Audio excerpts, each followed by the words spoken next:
You think you know yourself, but most of what you call self-reflection is just your anxiety talking in a calmer voice. You've spent hours inside your own head, replaying that conversation, analyzing why you reacted that way, wondering what that feeling actually means. And somewhere along the way, you started calling it self-awareness because it feels thoughtful. It feels like work. It feels like you're finally taking yourself seriously. But there's a problem. Overthinking and self-awareness feel almost identical from the inside. Same quiet, same inward focus, same sense that you're trying to understand something important. The difference isn't in how they feel. The difference is in what they actually do to you. One moves you forward. The other keeps you circling the same airport, unable to land. Self-awareness in behavioral terms isn't about how much time you spend thinking about yourself. It's about whether that thinking produces accurate information you can actually use. Psychologist Tasha Eurich spent 4 years researching self-awareness and published her findings in 2018. She found that while 95% of people believe they are self-aware, only about 10 to 15% actually qualify when measured against external criteria. That gap between how self-aware we think we are and how self-aware we actually are is where overthinking lives. Overthinking isn't ignorance. It's a very specific kind of mental activity. It's repetitive, it's evaluative, and it's almost always backward-facing. You're not gathering new information. You're recycling old information and hoping a different answer falls out. Here's what that looks like in real life.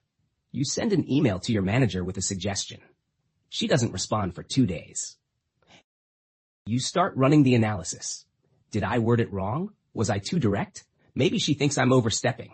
Maybe she showed it to someone else.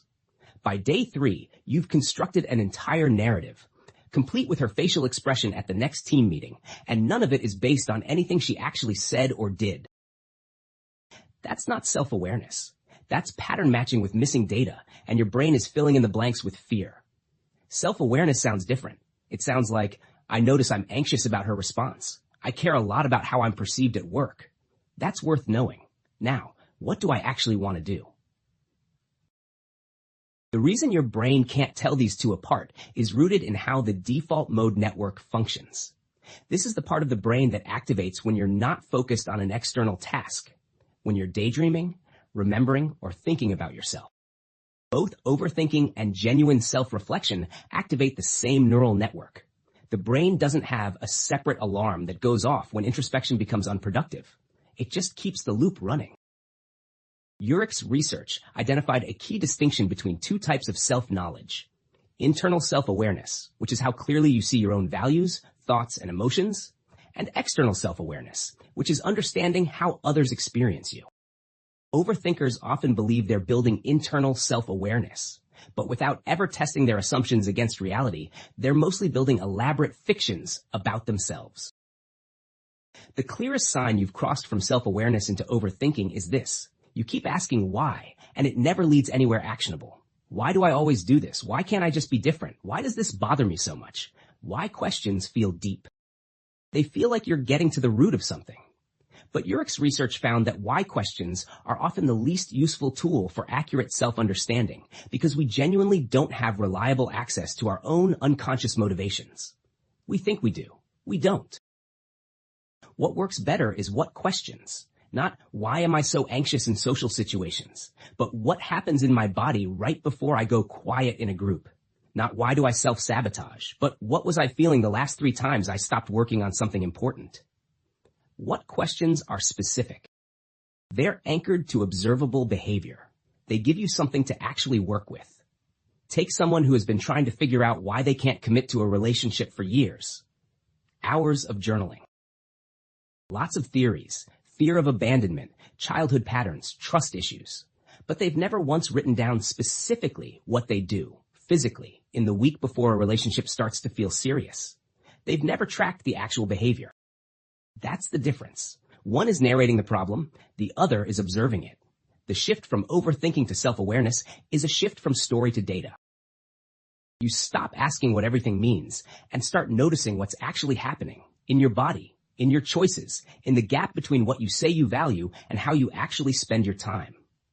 That gap is where the real information lives, not in the theories you build about yourself at 2 a.m. Here's what nobody tells you about self-awareness. It's supposed to be uncomfortable in a productive way, like a muscle you just worked, not uncomfortable like a wound you keep reopening. If your introspection consistently leaves you feeling worse, more confused, or more stuck than when you started, that's not insight. That's just suffering with better vocabulary. The most self-aware people aren't the ones who think about themselves the most. They're the ones who've learned to think about themselves more accurately, more briefly, and then, crucially, move. The goal was never to understand yourself completely. The goal was always to understand yourself well enough to act.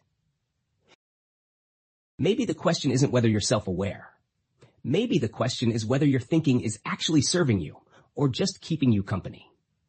Think about the last time you spent serious time inside your own head. Was it overthinking or actual self-awareness?